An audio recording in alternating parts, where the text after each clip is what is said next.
Hi everyone, I am Gemma May Potter. I'm an artist come maker based in Cheshire, quite often working across Manchester. I usually call myself a participatory artist in that I don't sit in a studio all day and make work. I work with people in public settings. That's obviously on hold at the moment, but I like to work in places like the Whitworth Art Gallery and work with their audiences, and I really enjoy it. Creativity is really important in my work, but I also believe it's really important as an everyday thing. So applying yourself in interesting and different ways, thinking about things from a different angle is always interesting to bring out a kind of creative aspect.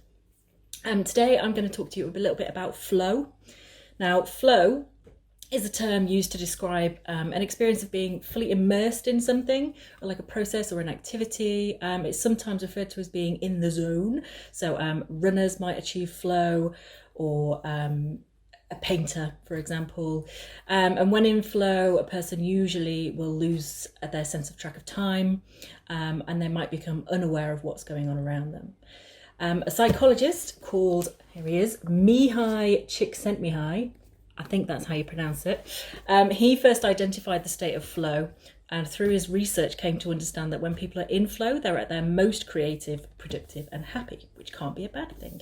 In my work, I've liked to explore flow through the recreation of textile activities, and I quite often take inspiration from textile archives and collections, things like weaving patterns, embroidery, really old imagery, and things like that. So today I've got a little suggestion for an activity that you might be able to do to see if you can get yourself into flow.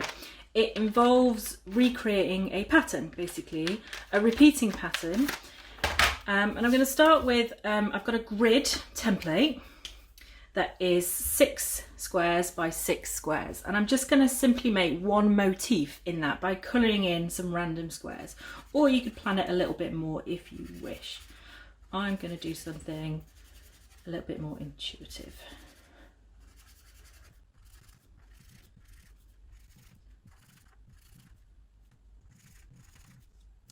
Okay, now I've got a few options.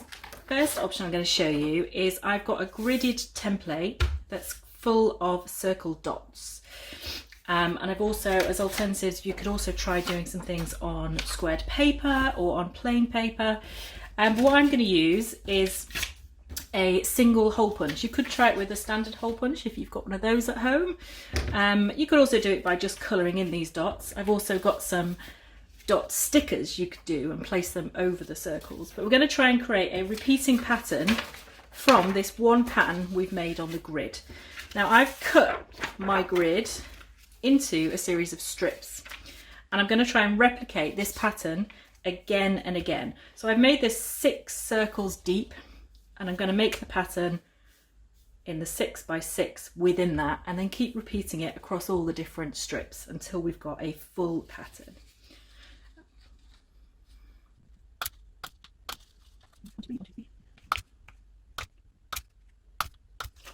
You may need to turn your piece of paper around so you can reach the other side.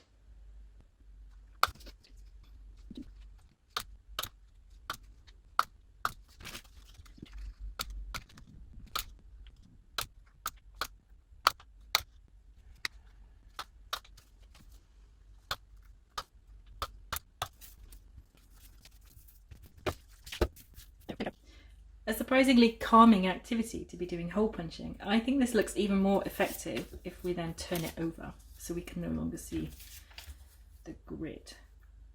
And hopefully you can see the repeating pattern. But the purpose isn't about the final piece, it's about noting how you feel when you're doing it. Like I said, if you haven't got a hole punch, you could also try some different techniques for creating repeating patterns.